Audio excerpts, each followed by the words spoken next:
คนโบราณที่เพิ่นเขียนไว้ว่าแต่ใส่เป็นปริศนาธรรมเพิ่นเขียนคำว่าจิเจรุนิยัดใส่ปากคนตายไว้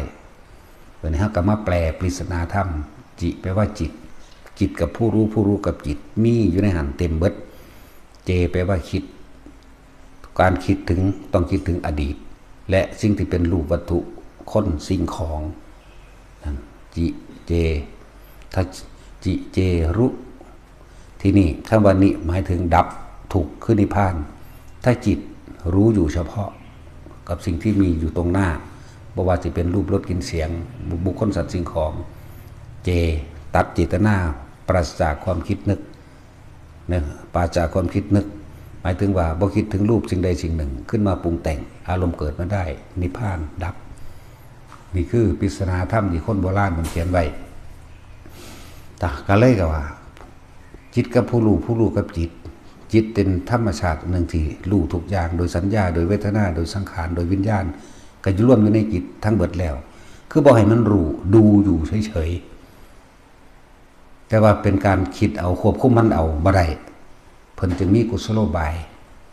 ในการสอนพวกเฮาคือพระพุทธเจ้าสอนพวกเฮาเพิ่นเอิ้นว่าสติปัฏฐาน4เป็นหลักสูตรโดยอาศัยอานาปานสติหลอกความคิดเจ้าของเองให้มาอยู่กับลมบ่ให้มันไปคิดถึงสิ่งอื่นลมนั้นเป็นบ่มีรูปร่างบ่มีตัวตนแค่รู้สึกได้ในลมหายใจลมบ่มีรูปร่างบ่มีหยังมันก็ยังพัดงาไม้หักได้เนาะแต่ว่าเฮาก็ต้องอาศัยลมเลยอยู่กับลมหายใจให้มันตั้งมั่นให้จิตมันตั้งมั่นกับลมตั้งมั่นกับสิ่งที่มันบ่มีรูปคือลมหลอกมันกุศโลบายกับมันไหลเข้าไหลออกเพราะมันก็ตั้งมันเองหลายๆอย่างปรากฏเกิดขึ้นเฮาก็บ่ไหลไปตามมันเพราะเฮามั่นคงนั่นแหละจึงแนะนำแต่ละคนไว้ว่าฐานที่ตั้งแห่งจิตสมาธิแปลว่าหยังแปลว่าจิตตั้งมั่นตั้งไว้ตรงไหนตั้งไว้ตรงฐานที่ตั้งแห่งจิตตั้งตรงไหน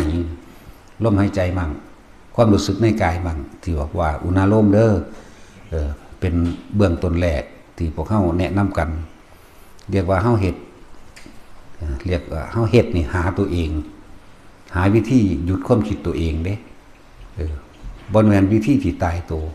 ว่าการชำนาญในการฝึกหัดกับของไผของมันบ่แม่นว่ามันสิเสมอกันเอาเรียกเอาว่าบ่มาตรฐานก็แล้วกันอันใดที่มันรู้เท่าทันความคิดได้บ่ไปคิดนึกปรุงแต่งก็เกิดอารมณ์ได้ก็อันนั้นแหละบ่ได้เกี่ยวกันกับว่าจะต้องอย่างนี้เท่านั้นอย่างอื่นไม่จริงเลยเขาเจ้าฝึกบางองค์เพิ่นก็ใส่กุศโลบายหลวงปู่จรัญพ่อแม่ครูอาจารย์หลวงปู่จรัญจังซี่ยุบหนอพองหนอ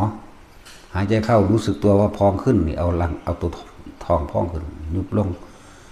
บางองค์เพิ่นเอากุศโลบายในการควบคุมความคิดพุทโธปุรุษีเอานามพะทะจังซี่มันได้ทั้งนั้นเด้หลวงพ่อเทียนเพิ่นเอาการเคลื่อนไหวในกายมีความรู้สึกในกายนี่บ่ผิดบ่ถูกอย่างอันใดก็ตามให้มันปล่อยวางได้ให้มันรู้เท่าทันความคิดนี่จุดหมายมันรู้ทันความคิดจุดหมายมันบอกบาลีว่าอสังขตธรรมไม่คิดนึกปรุงแต่งในสิ่งทั้งหลายทั้งปวงแม้นความรู้ที่เขาไปเห็นจริงก็ตามหรือบ่จริงก็ตามรวบยอดลงสัพเพธรรมานารังอภินิเวสายะก็ได้สิ่งทั้งหลายทั้งปวงไม่ควรเข้าไปยึดมั่นถือมั่นนี่แหละจึงบอกว่าแม้ความรู้จริงของเฮาเองที่เฮาเป็นมาเองเฮาก็บ่ได้ยืนยันตัดสินว่าผิดว่าถูกกับไผแก้ให้ก็แค่คำว่าแก้ให้แค่เอาประสบการณ์ที่เคยเกิดขึ้นมาบอกให้ฟังแต่เฮาจะเอาในหนังสือมันบ่อึดดอกแต่ว่าเฮาบ่แม่นตัวในหนังสือเฮาบ่แม่นความรู้สึกในหนังสือบ่แม่นประสบการณ์ของเฮาเองมาเปรียบเทียบกันแล้วจังซี่โอ้อันนี้คืออันนี้มันก็ตรงกันอยู่แต่เฮาสิไปอธิบายบรรยายอย่างในหนังสือพระไตรปิฎกขนาดนั้นแต่ก็อาศัยหนังสือพระไตรปิฎกก็ตำราและอาจารย์เป็นเสมือนว่าครูผู้สอนบอกทางคนที่ลงเดินทางคนที่ปฏิบัติจริงๆนั่นแหละคือวิชาของเจ้าของเองแท้คือความจริงของเจ้าของเองแท้